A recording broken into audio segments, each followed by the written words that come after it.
Hai semuanya, di usia yang tak lagi muda ini, aku justru sering merasakan gejolak tak terbendung. Ini semua terjadi karena malam itu. Sebelum aku melanjutkan ceritanya, sapa aku di kolom komentar. Tulis namamu dan dari mana asalmu, agar bisa mengenalku lebih dalam. Karena ini bukan sekedar cerita.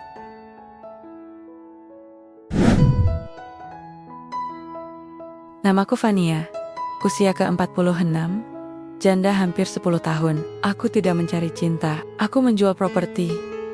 Di dunia ini, aku sudah terbiasa melihat pria-pria bermata lapar dan bertangan ringan, lelaki berkemeja mahal, dasi longgar, dan niat tersembunyi. Mereka pikir hanya karena aku menjual rumah, aku juga bisa dijual.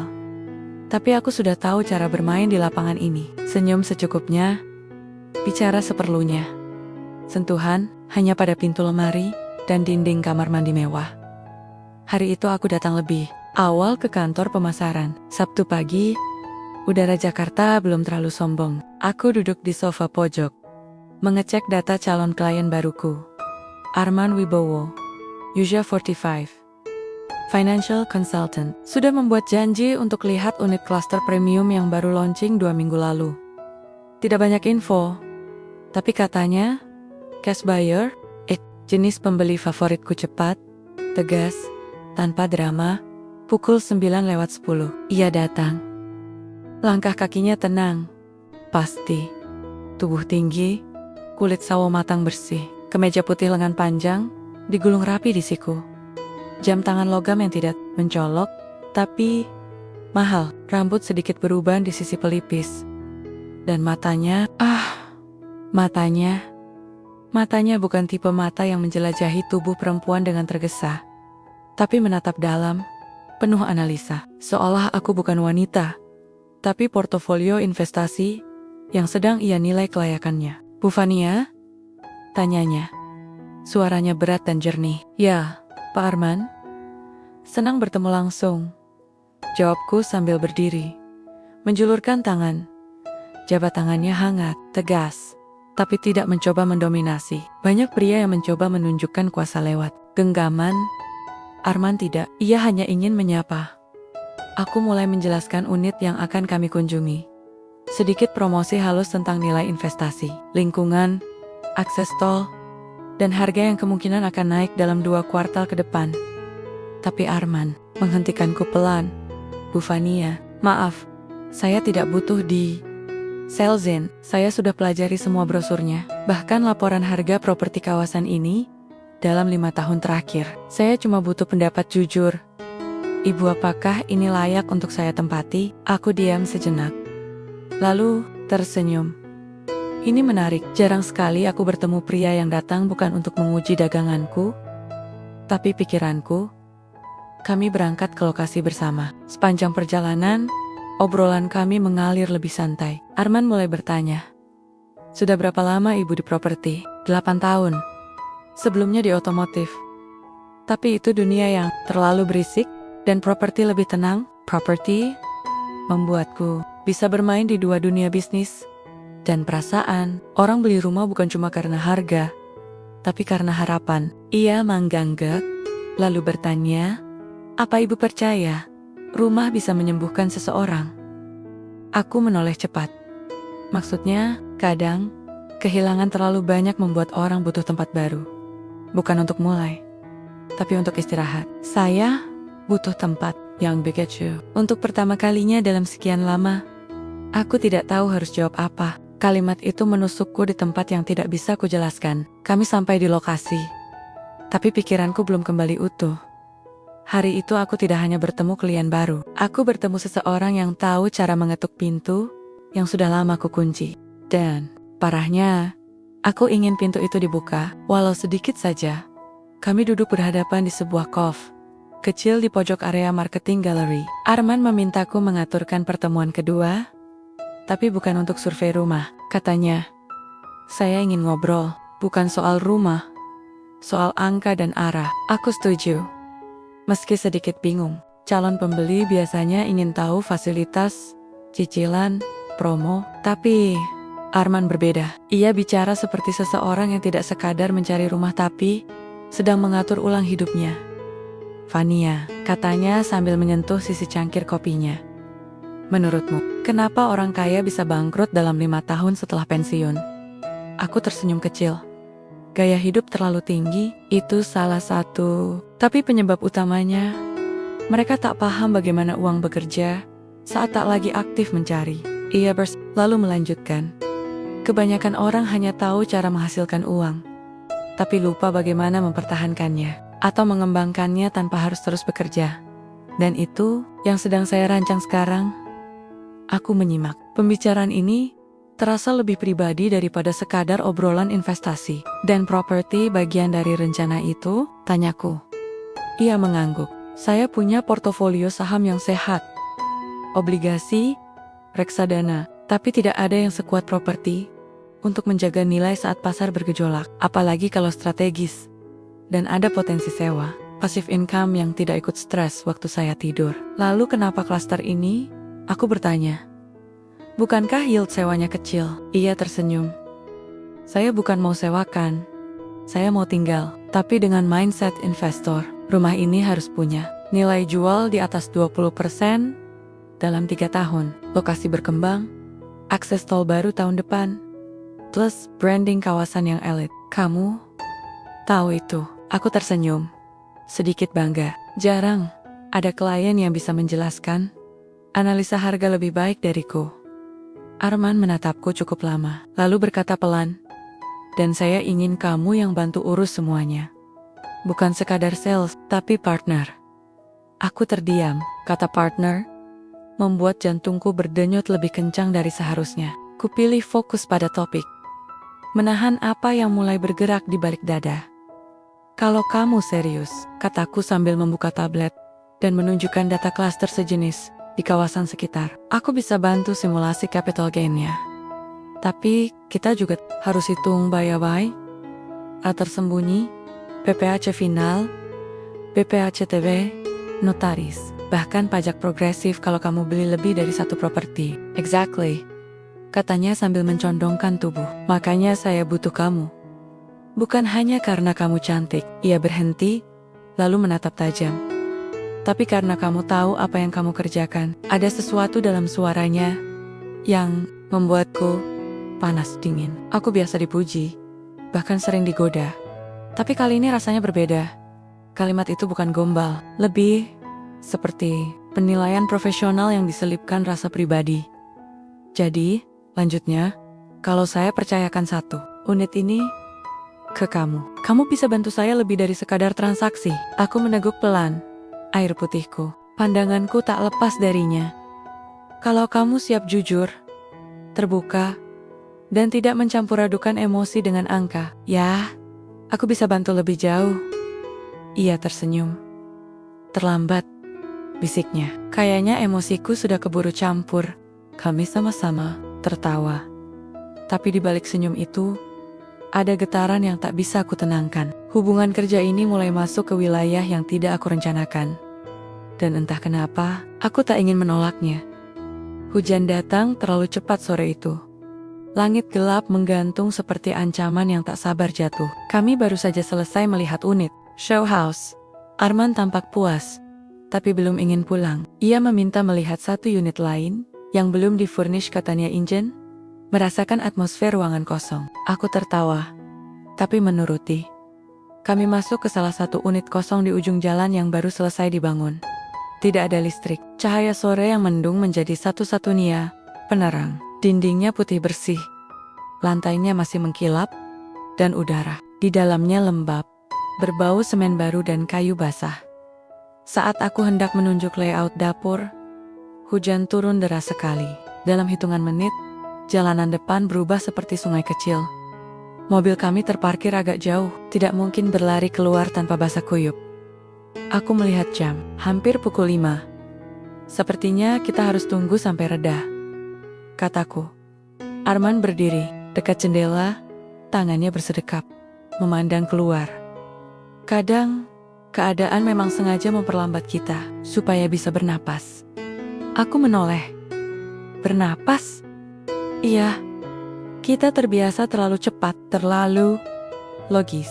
Lupa bagaimana rasanya diam bersama seseorang yang kita suka. Aku tidak menjawab, hanya menatap ke arahnya. Suara hujan seperti menelan semua suara lain di dunia ini. Kami duduk di lantai ruang tamu yang masih kosong. Tidak ada kursi, hanya lantai dingin dan dinding putih. Tapi anehnya, ruang itu terasa hangat. Arman membuka jasnya, menaruh di lantai, agar aku bisa duduk di atasnya. Gestur kecil yang terasa terlalu akrab dan terlalu manis. Kamu percaya chemistry itu bisa terjadi tanpa rencana? Tanyanya. Aku menoleh perlahan. Aku percaya. Tapi aku juga tahu, chemistry itu bisa menghancurkan. Ia tertawa kecil. Kalau dua orang dewasa sadar apa yang mereka rasakan. Masihkah itu salah? Aku tidak bisa menjawab pertanyaan itu. Tapi tubuhku sudah menjawab lebih dulu. Jarak kami makin tipis. Bahunya menyentuh lenganku. Nafasnya bisa kurasakan di kulit wajahku. Dan saat matanya menatap mataku lama, dalam, tanpa malu aku tahu. Ini bukan lagi tentang properti. Ini bukan tentang ruang kosong. Ini tentang ruang dalam diri kami, yang selama ini tak pernah benar-benar diisi siapapun. Ketika ia menyentuh pipiku pelan, aku tidak mundur. Ketika bibirnya mendekat, aku tidak menolak. Hujan terus turun di luar, tapi di dalam. Kami terbakar dalam keheningan. Apa yang terjadi setelah itu bukan untuk diceritakan, tapi cukup untuk kukatakan. Aku tidak lagi sekadar sales, don't die book, lagi sekadar klien. Kami telah membuka pintu yang selama ini tertutup rapat dengan kunci yang tak pernah kami tahu kami miliki. Dan entah itu salah atau benar, aku tidak ingin menarik diri. Pagi itu aku menatap layar ponsel cukup lama, tapi tidak membuka satupun pesan yang masuk. Arman mengirim 5 chat semalam, satunya hanya emoji. Sisanya singkat. Sudah sampai rumah, terima kasih untuk hari ini. Kamu? Baik-baik saja. Aku belum menjawab satupun. Ada perasaan sesak yang menggantung di antara tulang rusuk dan logika. Aku sudah terlalu lama terbiasa dengan dunia yang kaku dan jelas batasnya mana pekerjaan, mana porosan. Tapi semalam, semua batas itu ambruk begitu saja, dan aku berdiri di tengah reruntuhannya, menatap lenggit-lenggit putih, dan bertanya dalam hati, apa yang baru saja kulakukan? Hari ini aku sengaja datang lebih siang ke kantor. Kubuka laptop, membuka email dan laporan penjualan, mencoba menyibukkan diri. Tapi setiap nama klien yang kulihat mengingatkanku padanya, pada caranya memandang, pada caranya menyentuh, perlahan, seolah waktu sedang tidak diburu. 1 jam kemudian, telepon berdering, nomor Arman. Aku tak angkat. 5 menit setelah itu, pesan, masuk. Kalau kamu tidak mau bicara, aku bisa terima. Tapi tolong, jangan menghindar. Aku bukan anak SMA yang hanya mau cari sensasi. Aku menghela napas, jari-jariku mengetik cepat. Maaf, aku hanya butuh ruang. Aku tidak biasa seperti ini. Ia membalas tak lama kemudian. Aku pun tidak. Tapi apa salahnya kalau kita jujur sama diri sendiri? Kata-katanya menohok. Aku memejamkan mata sejenak. Siangnya, aku akhirnya mengajaknya bertemu lagi di tempat netral, lobi hotel bintang 5, yang biasa jadi lokasi transaksi dengan klien eksklusif, formal, terang, dan ramai. Aku butuh pembatas. Ia datang dengan kemeja navy gelap, rambut sedikit basah karena gerimis, duduk di depanku, membetulkan posisi duduk seperti seseorang yang hendak mempresentasikan sesuatu yang penting. Kamu menyesal? Tanyanya langsung, tanpa basa-basi. Aku menarik napas, bukan menyesal. Tapi, aku takut. Kita ada di wilayah abu-abu. Aku bisa kehilangan pekerjaan kalau hubungan ini jadi konsumsi kantor. Dan kamu, Arman, kamu bukan sekadar pria yang sedang main-main. Ia tersenyum tipis. Bagus, karena aku memang tidak main-main. Kami saling diam. Tapi itu bukan diam yang canggung, itu diam yang padat, penuh hal yang tak sempat diucapkan.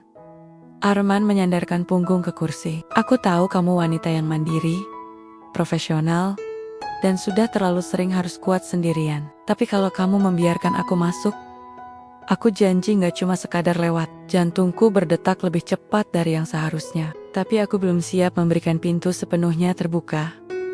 Arman, kataku pelan. Kalau kamu mau beli rumah, aku akan bantu. Tapi kalau kamu mulai bicara soal hati, beri aku waktu. Ia mengganggak, aku akan menunggu. Tapi tolong, tetap izinkan aku dekat. Saat kami berpisah hari itu, aku tahu ini bukan akhir, tapi juga belum awal yang jelas. Kami sedang berdiri di persimpangan, dan tak satu pun dari kami tahu kemana harus melangkah. Tapi kadang, langkah berikutnya tidak perlu selalu jelas. Yang penting, seseorang tetap berdiri di sampingmu. Ada satu hal yang jarang orang bicarakan. Setelah perceraian, hantu yang tak pernah benar-benar pergi. Bukan hantu menyeramkan seperti di film horor, tapi hantu kenangan, bayangan masa lalu, sisa perasaan yang tak bisa dibersihkan dengan surat cerai atau tanda tangan notaris. Dan hantu itu bisa muncul kapan saja, bahkan saat kita sedang belajar jatuh cinta lagi. Hari itu kami makan siang di restoran Jepang yang tenang di sudut Senopati. Meja kecil, cahaya kuning redup, dan aroma teh hijau yang menenangkan. Kami mulai bicara tentang properti, lagi tentang 2 unit yang sedang kami incar untuk investasi jangka menengah. Tapi obrolan berbelok saat Arman memandangi wajahku cukup lama. Kamu selalu terlihat tenang, katanya pelan. Tapi aku tahu, kamu bukan wanita yang tidak pernah terluka. Aku tersenyum. Kamu Banner. Aku cuma belajar bagaimana menyembunyikannya dengan rapi. Ia mengangguk, lalu berkata, kalau begitu, boleh. Aku jujur juga, aku menatapnya, memberi isyarat kecil agar ia melanjutkan. Mantan istriku selingkuh dengan sahabatku sendiri. Business bearing, ternyata mereka juga tidur bareng. Itu 2 tahun lalu. Dan sejak itu aku berhenti percaya pada banyak hal. Ucapannya begitu tenang, tapi matanya tidak bisa berbohong. Ada luka yang masih berdenyut di sana. Aku tak tahu harus berkata apa. Jadi aku hanya menggenggam tangannya yang berada di atas meja. Ia tidak menariknya, bahkan menggenggam balik. Aku kemudian berbicara perlahan. Suamiku dulu, aku untuk perempuan yang jauh lebih muda. Awalnya ku telan semua kesalahan. Ku buat diriku merasa tidak cukup, tapi waktu mengajarkan aku satu hal. Bukan aku yang kurang, tapi dia yang tidak tahu cara menghargai cukup. Ia menatapku lama. Mereka merusak kepercayaan kita ya? Ya, jawabku pelan. Dan sekarang, kita berdua harus belajar membangun kepercayaan itu. Dari puing, kami diam sesaat. Dan seperti ada kesepakatan yang tak diucapkan, kami tidak membahas mereka lagi. Sampai seminggu kemudian, aku melihat sesuatu yang membuat dadaku dingin. Di media sosial Arman yang sebelumnya tidak pernah aktif, tiba-tiba muncul foto lamanya bersama mantan istrinya. Bukan unggahan baru, tapi entah kenapa muncul di berandaku. Dalam keterangan tertulis, kenangan tidak selalu bisa dibuang, tapi bisa dimaafkan. Aku menatap layar cukup lama, tidak tahu harus merasa apa. Iri, cemburu, atau curiga. Keesokan harinya, aku menemuinya langsung, tanpa basa-basi. Masih ada perasaan? Tanyaku tajam. Arman terdiam, wajahnya tidak kaget, seolah sudah menebak pertanyaanku. Tidak, jawabnya akhirnya. Tapi ada sisa luka, dan kadang aku sendiri belum tahu apakah yang kupikirkan itu dendam atau masih cinta yang marah. Jawabannya jujur, terlalu jujur. Dan justru karena itu, aku makin takut. Karena ternyata, bukan hanya dia yang masih membawa bayang-bayang, aku pun sama. Dan sekarang, kami berdua sedang mencoba mencintai, dalam keadaan belum utuh. Vania, aku mau kamu ikut jadi partner di proyek. Kalimat itu terucap begitu saja. Di tengah makan malam yang seharusnya ringan, restoran Italia yang lembut cahayanya, wine yang sudah tinggal setengah gelas, dan suasana yang hangat, semuanya terasa normal. Sampai dia melontarkan ide gila itu, aku meletakkan garpu, menatapnya. Kamu serius? Arman mengangguk. Serius, aku sudah pelajari datanya. Klaster baru di BSD, lokasi bagus, Potensi naik minimal 25% dalam 2 tahun. Aku mau ambil 2 unit sekaligus, 1 untuk disewakan, 1 untuk jual kembali. Dan aku mau kamu ikut tanam modal. Aku menarik napas. Hubungan pribadi dan bisnis itu 2 dunia berbeda. Kamu yakin mau mencampurnya? Ia mencondongkan tubuh. Aku yakin, karena aku lihat kamu bukan cuma bisa jual properti, tapi bisa berpikir taktis. Kita saling melengkapi. Dan kita berdua sama-sama butuh awal baru, kata Tania manis. Tapi bagiku, terlalu manis justru bikin waspada. Aku bukan takut rugi, kataku. Mencoba tetap tenang. Tapi aku pernah bekerja sama dengan orang yang dekat secara emosional dan berakhir buruk. Aku kehilangan lebih dari uang. Arman menatapku lekat. Aku tidak minta kamu percaya penuh sekarang. Aku hanya minta kamu lihat datanya dulu. Dan pertimbangkan sebagai investor, bukan sebagai wanita yang pernah tidur denganku. Kalimat itu terucap datar, tanpa malu, atau dramatisasi membuat pipiku merona. Tapi aku tidak menepisnya, karena memang itu kenyataannya. Kami pulang malam itu, tanpa keputusan. Tapi malamnya, aku tak bisa tidur. Aku membuka spreadsheet analisa properti, tren pertumbuhan kawasan BSD. Ia mengirim file lengkap proyeksi ROI, biaya-biaya tersembunyi, bahkan potensi resiko pasar. Semua tersusun rapi, profesional, dan aku tak bisa menyangkal proyeksi itu masuk akal. Lalu aku mulai bertanya, apa ini benar tentang properti atau tentang dirinya? Beberapa hari kemudian, aku mengajaknya bertemu kembali. Kali ini bukan sebagai wanita yang ragu, tapi sebagai mitra bisnis yang ingin tahu posisi tawarnya. Kalau aku masuk, kataku, berapa persen saham? Siapa pegang kendali dana? Dan apa exit strateginya? Arman tersenyum, puas. Itu yang aku suka dari kamu, Van. Kamu bisa manis, tapi juga tajam. Kami membahas skema bagi hasil, porsi modal, hingga nama yang akan terdaftar di akta jual beli. Semua terdengar matang. Tapi di tengah percakapan itu, ia berhenti sejenak, menatapku lama. Kamu tahu nggak? Katanya pelan. Untuk pertama kalinya, sejak perceraianku, aku merasa bisa mempercayakan sesuatu yang penting ke seseorang. Bukan hanya uang, tapi juga arah. Kata-katanya membuat jantungku sedikit tercekat, karena yang dia serahkan padaku bukan hanya proyek, tapi peluang menjadi bagian dari hidupnya. Dan aku mulai percaya, tapi juga mulai takut.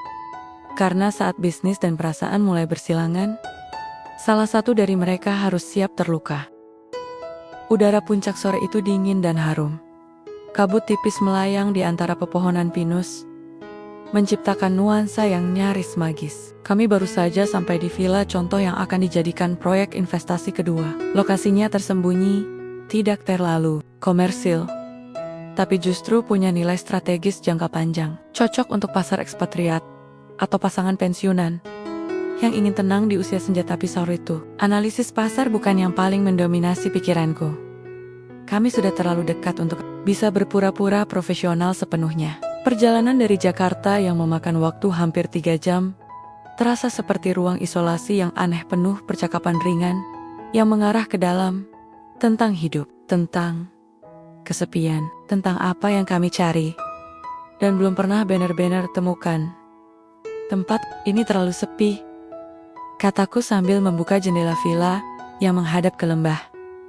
Sepi itu perlu, jawab Arman pelan, supaya kita bisa dengar suara sendiri. Aku memutar tubuhku, menatapnya.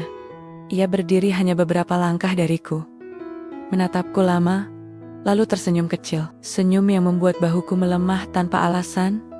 Villa itu masih kosong, baru selesai finishing. Tidak ada kasur, hanya lantai kayu halus, dan satu sofa kecil di ruang utama.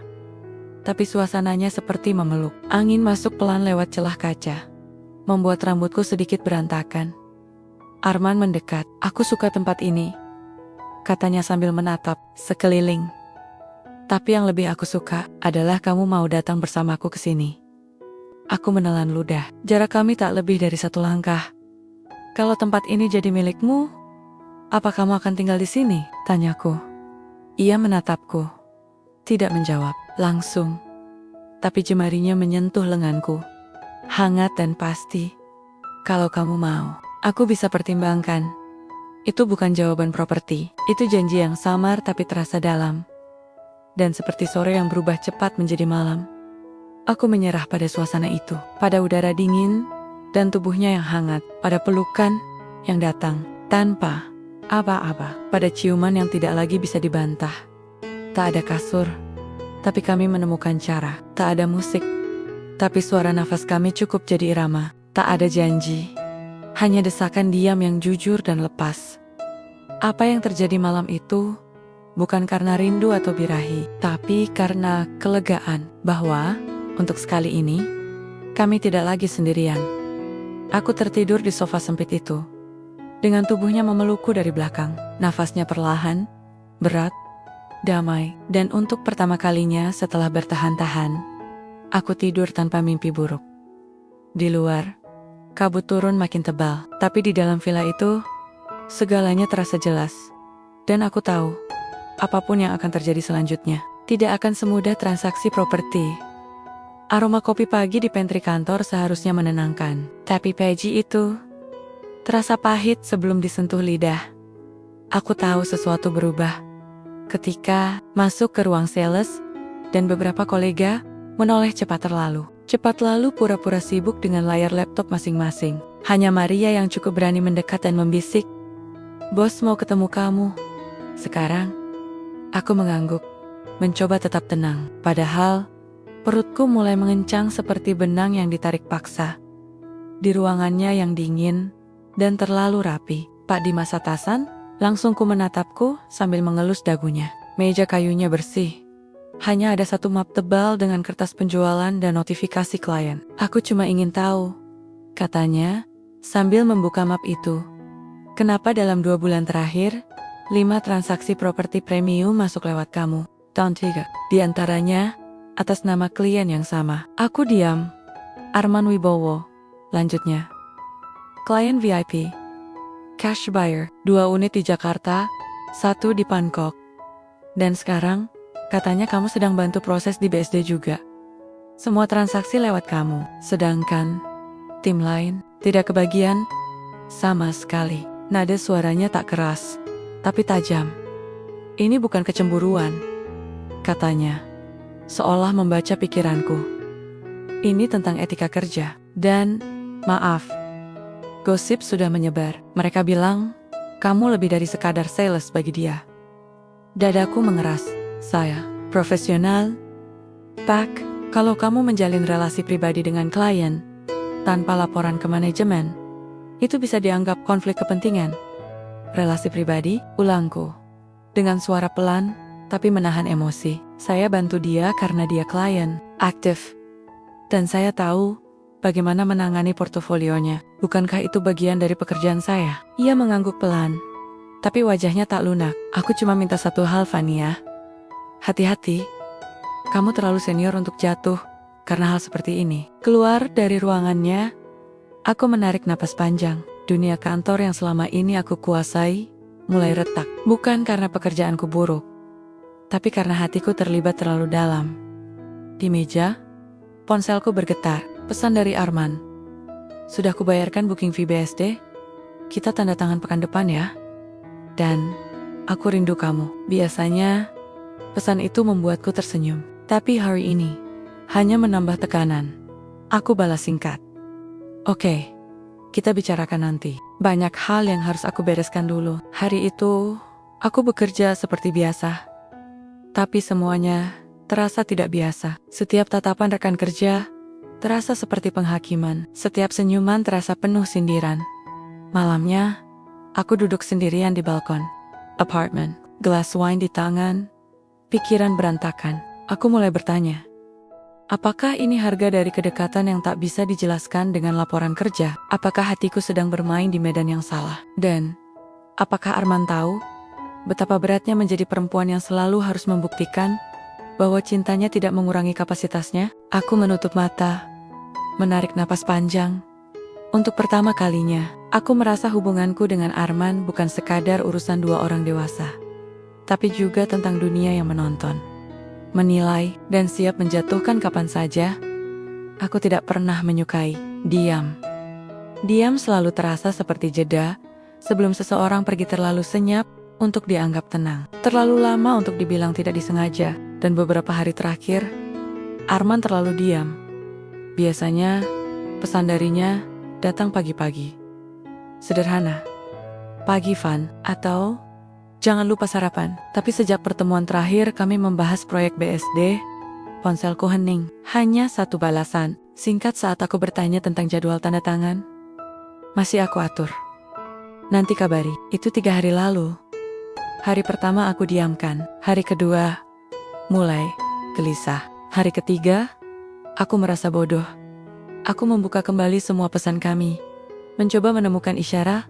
Apakah aku salah bicara, terlalu jujur, terlalu menuntut? Atau, apakah ini pola yang pernah kutemui dulu? Pola lelaki yang mulai menghilang perlahan, setelah mendapatkan yang ia mau?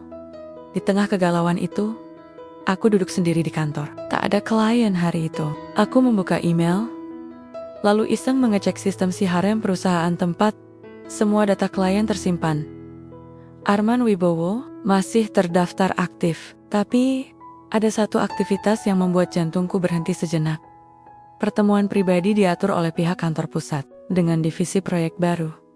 Lokasi, Bali. Aku membeku. Bali, kenapa aku tidak tahu? Kenapa ia tidak mengajak aku? Padahal katanya, aku partnernya. Detik itu juga, aku menghubungi nomor pribadinya. Tidak diangkat. 3 kali, lalu masuk ke voicemail. Aku duduk diam, menatap meja, tenggorokanku kering, tapi mataku panas. Jangan panik, bisik otakku. Tanyakan dulu, jangan berasumsi. Malamnya, aku akhirnya menerima pesan darinya. Van, aku minta maaf, aku sengaja jaga jarak sebentar. Ada yang sedang aku siapkan, enggak kempong, dijelaskan lewat teks.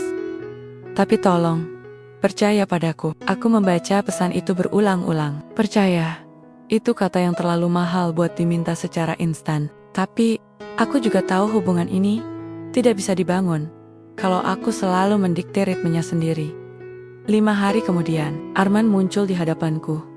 Tiba-tiba, di parkiran kantor, jaket kulit, rambut agak berantakan, dan wajah lelah tapi mata yang masih menyala. Aku ke Bali bukan untuk diam-diam investasi, katanya, tanpa menunggu salam. Aku ke sana untuk menyiapkan tanah kafling yang akan kita kembangkan.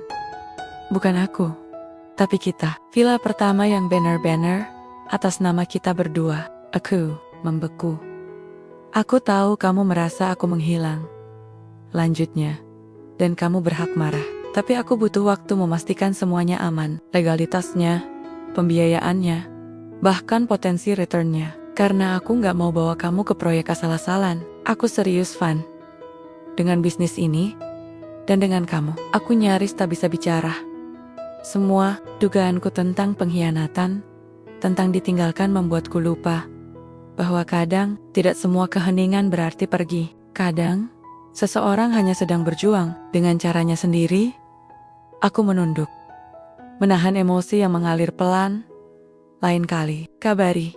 Jangan biarkan aku menebak, kataku. Arman menarik napas dalam, lalu menyentuh tanganku. Maaf, Harry, itu. Untuk pertama kalinya, aku merasa sedang dibangun, bukan dipakai. Dan meski kepercayaan bukan sesuatu yang tumbuh dalam semalam, tapi di matanya, aku melihat sesuatu yang bisa kujadikan fondasi. Niat yang tumbuh pelan, tapi kuat. Seminggu setelah Arman kembali dari Bali, semuanya berubah tapi tidak seperti yang kubayangkan. Proyek kami berjalan, akta tanah atas nama kami berdua sudah diproses. Legalitasnya aman, rencana pembangunan villa disiapkan dengan arsitek yang katanya hanya menggambar kalau diberi cerita. Bukan sekadar spek, secara angka, semuanya menjanjikan. Tapi, di balik layar, dunianya dan duniaku mulai saling bertabrakan. Aku mulai kehilangan fokus. Klien pribadiku yang sudah lama kupelihara, yang sudah hampir closing properti apartemen mewah di TB Simatupang beralih ke rekan kerjaku, Tampa. Kabar, tanpa pesan, hanya memo singkat dari kantor. Sudah dibantu oleh Ibu Dina, sesuai permintaan klien. Aku terdiam saat membacanya. Itu komisi besar, seharusnya milikku. Tapi aku terlalu sibuk membalas pesan Arman, meninjau side plan Bali, dan menatap layar spreadsheet bisnis yang belum memberikan Rp1 pun. Sore itu, aku duduk sendirian di mobil. Hujan mengguyur kaca depan. Tapi aku tak menyalakan wiper. Aku hanya membiarkan mataku kabur karena air hujan. Dan air mata, bukan karena uangnya, tapi karena aku merasa hilang pegangan.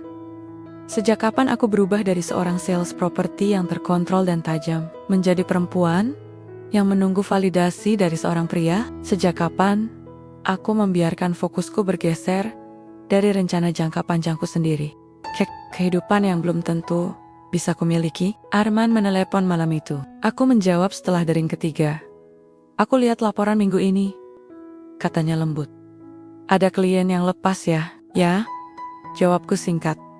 Kamu baik-baik aja? Aku diam cukup lama sebelum menjawab. Aku nggak tahu. Di Yujang sana. Iya, terdiam juga. Lalu berkata, Van, aku tahu aku sudah banyak ganggu ritmemu. Tapi ini bukan sekadar bisnis bagiku. Aku nggak bisa pura-pura bahwa kamu hanya rekan aku. Ingin ini berjalan. Tapi kalau kamu merasa kehilangan dirimu sendiri karena aku, maka semua ini percuma. Kalimatnya menusuk. Aku nggak mau kamu berubah jadi bayanganku.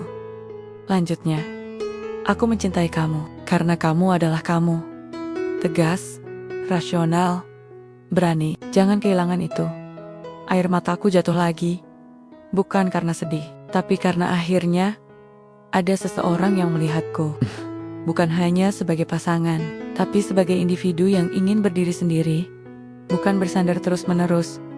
Aku cuma capek, kataku lirih. Aku takut bangun suatu hari nanti dan sadar aku kehilangan semuanya hanya karena mengikuti perasaan. Kalau kamu harus mundur, aku ngerti, jawabnya. Tapi kalau kamu masih mau jalan, kita perbaiki ritmenya.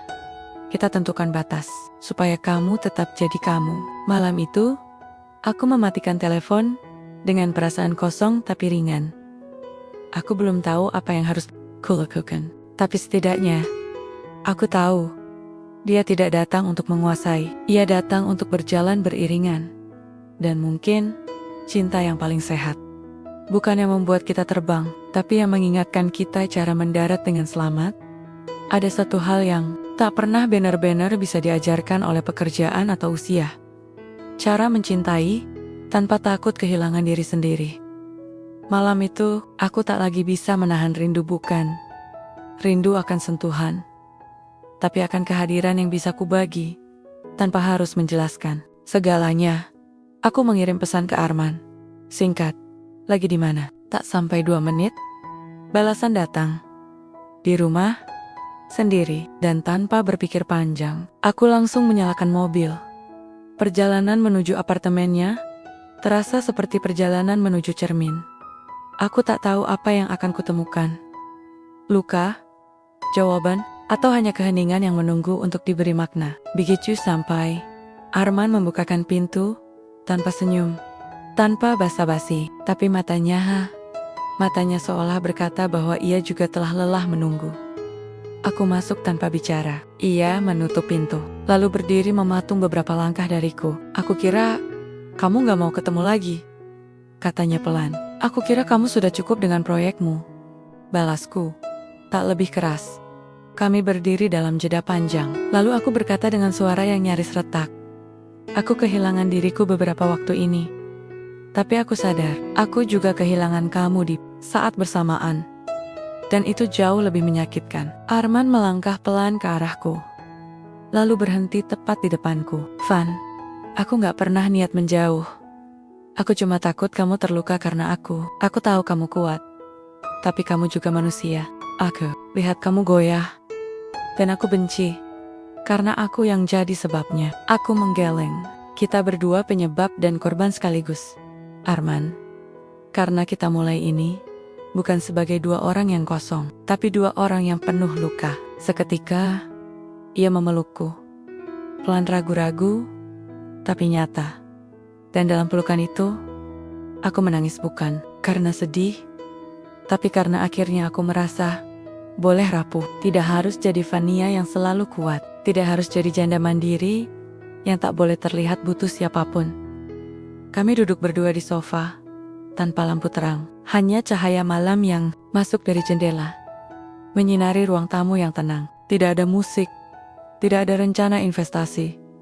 Hanya kami, dua manusia, dua napas, dua luka yang bersedia menyembuhkan, bukan menambal. Tangannya mengusap jemariku pelan, lalu menyentuh wajahku. Tatapannya dalam, bukan mengundang, tapi meminta izin. Dan aku hanya bisa mengangguk, perlahan. Yang terjadi malam itu, bukan karena hasrat, tapi karena kepercayaan yang akhirnya tumbuh lagi. Sentuhan yang tidak terburu-buru, kemeja yang terlepas, bukan karena gairah, tapi karena ingin saling mendekap, tanpa jarak. Kulit menyentuh kulit, tapi yang terasa adalah jiwa yang akhirnya saling berani terbuka. Tak ada kata yang cukup menggambarkan. Malam itu hanya rasa tenang, utuh, dan sangat hidup. Kami tertidur berpelukan, seperti dua orang yang baru saja melewati badai, dan tahu bahwa meski hujan mungkin datang lagi, setidaknya sekarang mereka punya atap yang sama. Dan di dadanya, untuk pertama kali sejak lama, aku merasa tidak sendirian. 3 minggu setelah malam itu, segalanya berjalan lebih stabil. Aku kembali ke ritme kerjaku. Arman mulai sering mengajak diskusi soal teknis pengembangan villa kami. Kami juga tak lagi malu menunjukkan kedekatan, meski tidak terang-terangan, tapi cukup untuk membuatku merasa tidak sedang menyembunyikan diri. Hidup seolah kembali berpijak. Hingga satu sore yang sunyi, Arman berkata pelan saat kami duduk di teras villa contoh di Sentul, memandangi matahari yang perlahan tenggelam.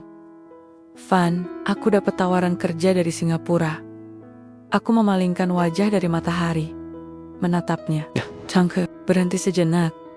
Kerja? Tanyaku pelan. Sebagai apa? Head of Regional Strategy, perusahaan konsultasi keuangan multinasional. Gajinya absurd. Bonusnya 2 kali lipat dari yang pernah aku dapatkan sebelumnya. Lokasi tetap Singapura, tapi kadang-kadang harus ke Dubai, Sydney, atau Frankfurt. Aku terdiam. Dia melanjutkan. Aku belum jawab. Masih ditimbang. Berapa lama kontraknya? Tanyaku. Menjaga suara tetap stabil. 3 tahun. Extendable. Aku menendak. Angin sore yang biasanya menenangkan, kini terasa dingin di kulit leherku. Dan kamu mau ambil? Tanyaku akhirnya sekara logika. Ini lompatan karier terbesar dalam hidupku. Aku menggigit bibir bawah. Logika. Lagi-lagi logika.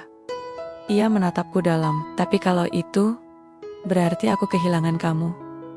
Aku harus berpikir ulang. Aku tak menjawab. Karena sebenarnya, aku juga sedang menghadapi pilihan yang tak kalah besar. 2 hari sebelumnya, Pak Dimas memanggilku. Tawaran promosi datang. Posisi Head of Premium Property Division untuk wilayah Jabodetabek. Aku akan menangani klien kakap, membentuk tim baru, dan diberi keleluasaan penuh dalam menentukan strategi. Itu artinya, kamu akan jadi nama yang dikenal di industri, Van. Katanya waktu itu. Tapi kamu harus siap. Kerja keras 2 kali lipat. Banyak malam panjang. Banyak negosiasi. Banyak perjalanan keluar kota. Kamu harus hidup untuk pekerjaanmu selama beberapa tahun ke depan. Aku tidak langsung memberi jawaban saat itu. Tapi malam ini, mendengar tawaran Arman, aku sadar, kami berdua berada di ujung jalan yang sama, tapi masing-masing menghadap arah berbeda. Kalau kita sama-sama kejar karier, kataku pelan, kita akan bertemu cuma lewat layar. Dia mengangguk pelan, dan kalau salah satu dari kita menyerah, akan ada penyesalan. Henning merambat, seperti kabut tak menusuk, tapi menyesakkan. Aku gak mau kehilangan kamu, kata Arman akhirnya. Tapi aku juga tahu, kamu bukan perempuan yang hidup dari bayang-bayang lelaki. Kamu harus bersinar, dengan atau tanpaku. Dan kamu juga harus terbang, jawabku. Mencoba tersenyum. Sayapmu terlalu besar untuk ditahan di sini. Kami saling menatap lama. Tak ada air mata, Tapi ada kesedihan jujur yang terasa seperti hujan tipis, tak terlihat, tapi membasahi hingga ke dalam. Kalau kita saling percaya, katanya. Menyentuh tanganku, apapun bisa dijalani. Tapi, jangan paksa kita untuk bahagia. Hanya demi kebersamaan, kita pantas dapat yang lebih dari itu. Aku mengangguk. Malam itu, kami tak membuat keputusan. Kami hanya duduk, saling menggenggam. Karena Gedeng. Cinta yang matang bukan tentang siapa yang tinggal atau pergi, tapi siapa yang cukup berani membiarkan yang lain tumbuh. 30 hari, itu waktu sejak aku dan Arman terakhir duduk berdampingan di teras villa contoh. 30 pagi tanpa pesan pagi, Van. 30 malam tanpa suara beratnya di telepon. Hanya sesekali email I2P informal, pembaruan progres, proyek, update status kafling, laporan legalitas. Rasanya seperti dua rekan bisnis yang sudah terlalu sopan untuk menyebut satu sama lain dengan nama depan. Dan meski tubuhku sibuk rapat dengan tim baru, menyusun strategi premium sales, bertemu klien-klien kakap yang memakai jas seharga motor jiwaku, kosong. Ada ruang dalam diriku yang sebelumnya diisi oleh tawa pendek Arman saat mengomentari kecepatan presentasiku, atau candaannya soal kopi instan kantor yang lebih pahit dari hubungan mantan. Sekarang, ruang itu kosong, sunyi, tapi tidak gelap, hanya tak berpenghuni.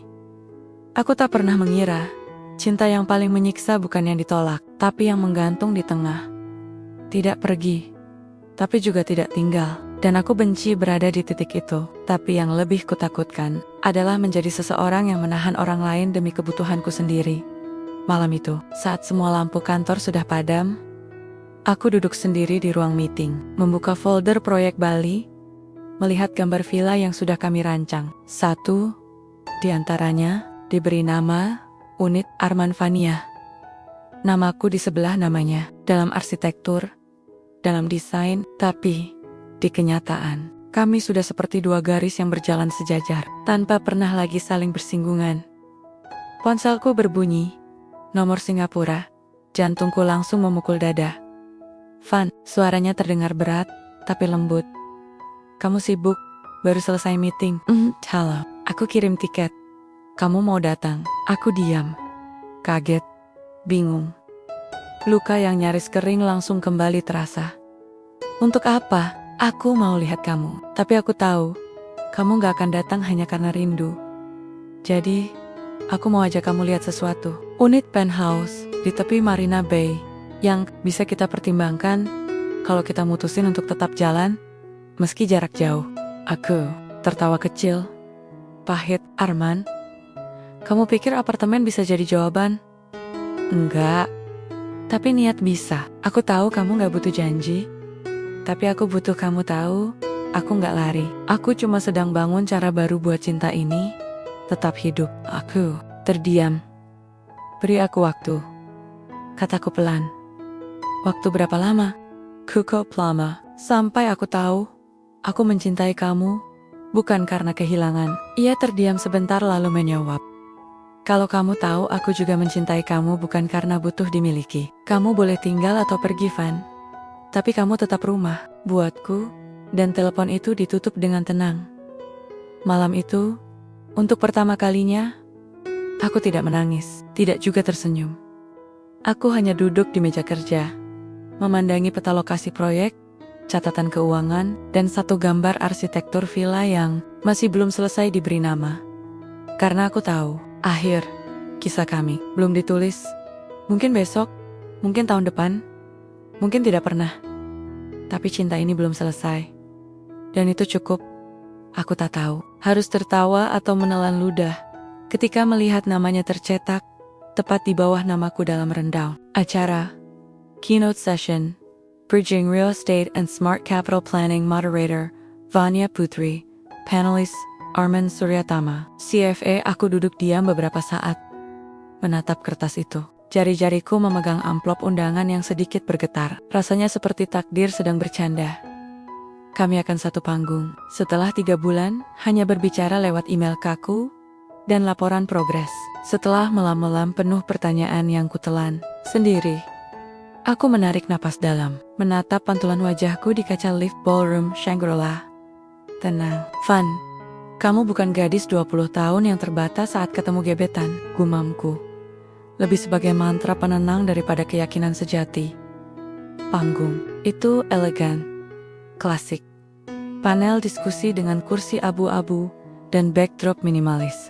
Di depannya, puluhan mata investor, pengembang, dan konsultan top Indonesia. Dan di sana dia, Arman duduk di ujung kanan panel, mengenakan setelan abu gelap dan dasi biru. Matanya bertemu denganku saat aku naik panggung sebagai moderator. Pandangannya tak berubah, tenang, hangat, tapi dalam, terlalu dalam. Aku menyapa hadirin. Profesional, luwes 1-2 guyonan ringan. Semua berjalan mulus. Hingga tiba waktunya aku menyebut namanya. Panelis pertama kita adalah sosok yang sudah lebih dari 2 dekade malang melintang di dunia keuangan strategis. Mantan VP dari 3 konsultan multinasional, kini Head of Regional Strategy untuk kawasan Asia Pasifik. Bapak Arman Suryatama. Tepuk tangan. Ia tersenyum kecil dan mengangguk sopan. Tapi aku tahu, dari cara ia memandangku, ia sedang berkata, "Kamu masih secantik dulu," dan aku masih ingat segalanya. Sesi berlangsung lancar. Aku mengajukan pertanyaan ke para panelis lain dulu. Sengaja menunda, sampai akhirnya aku tak bisa menghindar lagi. "Pak Arman," kataku, nadaku tetap formal. "Menurut Anda, dalam lanskap investasi saat ini, bagaimana sebaiknya seorang investor menyeimbangkan antara potensi keuntungan dan stabilitas jangka panjang?" Ia tersenyum tipis. Matanya langsung menatapku, bukan ke penonton seperti dalam. Hubungan apapun, stabilitas dibangun dari pemahaman yang dalam dan keberanian untuk tidak hanya melihat angka, tapi juga makna di balik angka itu. Beberapa orang tersenyum, mengangguk. Bagus, diplomatis. Tapi aku tahu itu bukan hanya tentang properti. Aku bertanya lagi, kali ini lebih tajam. Tapi jika seseorang dihadapkan pada 2 pilihan, yang sama-sama menjanjikan 2 arah yang tak bisa dilalui bersamaan, apa yang sebaiknya dilakukan? Ia terdiam sejenak, lalu menjawab, "Tanyakan pada diri sendiri. Apa yang bisa kamu bangun? Bahkan ketika kamu kehilangan yang lain, kalau jawabannya masih seseorang, bukan sesuatu, maka kamu tahu.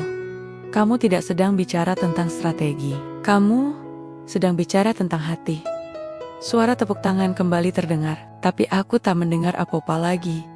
Karena matanya selama ia menjawab tak pernah lepas dari wajahku. Sesi selesai, kami turun panggung. Ia menyapaku. Formal. "Terima kasih sudah jadi moderator yang tenang seperti biasa," katanya. Aku menatapnya sebentar, lalu menjawab, "Terima kasih sudah jadi panelis yang terlalu jujur." Ia tertawa kecil. "Kapan kita bisa bicara tanpa mic dan lampu sorot?" Aku tak menjawab. Tapi saat ia menyodorkan kartu nama barunya dengan alamat Singapura dan nomor pribadi, aku menerimanya. Dan malam itu, sebelum tidur aku mengetik pesan. Aku ke Singapura minggu depan, bukan untuk villa, bukan untuk kerja, tapi untuk tahu apakah masih ada kita di sana. Dan saat ku tekan tombol send, aku tahu aku siap bertemu kembali. Bukan sebagai perempuan yang ragu, tapi sebagai aku yang telah selesai dengan semua ketakutan. Karena cinta kadang butuh jeda, tapi bukan berarti selesai.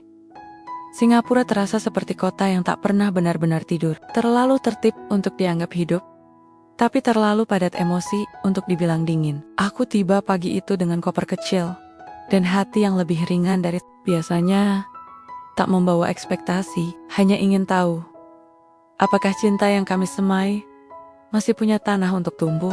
Arman menjemputku di Changi dengan senyum yang sama, tapi kali ini tidak ada pelukan, tidak ada genggaman tangan, hanya kedewasaan yang saling menyapa lewat tatapan. "Kamu lebih tenang dari yang kukira," katanya sambil mengambil kopermu. Aku mengangguk. Mungkin karena aku gak datang sebagai wanita yang sedang menunggu jawaban, tapi sebagai seseorang yang juga punya pilihan. Kami makan siang di lantai atas sebuah restoran Prancis yang menghadap Marina Bay, sepi, elegan, dan pribadi. Aku gak akan bujuk kamu buat tinggal, katanya akhirnya. Atau ikut aku ke sini. Aku tahu, jawabku. Dan aku juga gak datang untuk minta kamu pulang. Kami diam cukup lama. Sampai akhirnya, aku bicara lagi. Tapi aku datang untuk bicara soal versi kita yang baru. Mungkin bukan tentang tinggal di rumah yang sama. Mungkin bukan soal rencana setiap hari. Tapi tentang tetap terhubung dengan cara yang lebih jujur. Lebih longgar. Tapi tetap nyata. Ia menatapku lama. Lalu menjawab pelan. Aku bisa mulai dari satu hal. Kita gak usah pura-pura kuat lagi. Aku rindu kamu, Van. Tiap pagi, tiap malam. Kadang di antara meeting, kadang saat menulis laporan, aku tersenyum, menunduk. Dan aku juga, jawabku. Tapi kita tahu, rindu bukan cukup alasan untuk mengorbankan diri. Jadi daripada saling paksa, bagaimana kalau kita mulai menulis ulang bentuk hubungan ini? Dia mengangkat alis. Hubungan, macam apa? Yang tanpa label, tanpa kontrak, tapi ada komitmen. Kita bisa tetap saling kirim cerita, saling dengar kabar, dan sesekali bertemu. Mungkin setahun 2 kali, atau 3. Tapi saat kita bertemu, kita hadir penuh. Bukan sisa-sisa dari hari yang lelah. Arman memandangku seperti melihat perempuan yang sama tapi dengan jiwa yang lebih tegak berdiri. Dan kalau suatu hari, kamu atau aku bertemu orang lain, tanyanya pelan. Aku menatapnya dalam, maka kita saling bilang dengan jujur, Tom, drama, karena ini bukan cerita tentang menggenggam, tapi tentang menghormati kebebasan masing-masing. Ia mengangguk pelan. Van ya, aku suka sekali jadi bagian dari hidupmu, bahkan kalau itu cuma bagian kecil. Tapi jujur, aku tersenyum lalu mengangkat gelasku untuk hubungan yang tidak sempurna, tapi nyata. Ia ikut mengangkat gelasnya. Dan untuk 2 orang dewasa yang cukup berani tidak saling memiliki, tapi tetap saling pulang, kami saling menatap, lalu tersenyum. Dan hari itu, untuk pertama kalinya dalam hidupku, aku merasa cinta bukan soal seberapa sering seseorang hadir di hadapanmu, tapi seberapa kuat ia menetap di dalam dirimu tanpa harus memenjarakan siapapun. Dan itu cukup. Itu lebih dari cukup.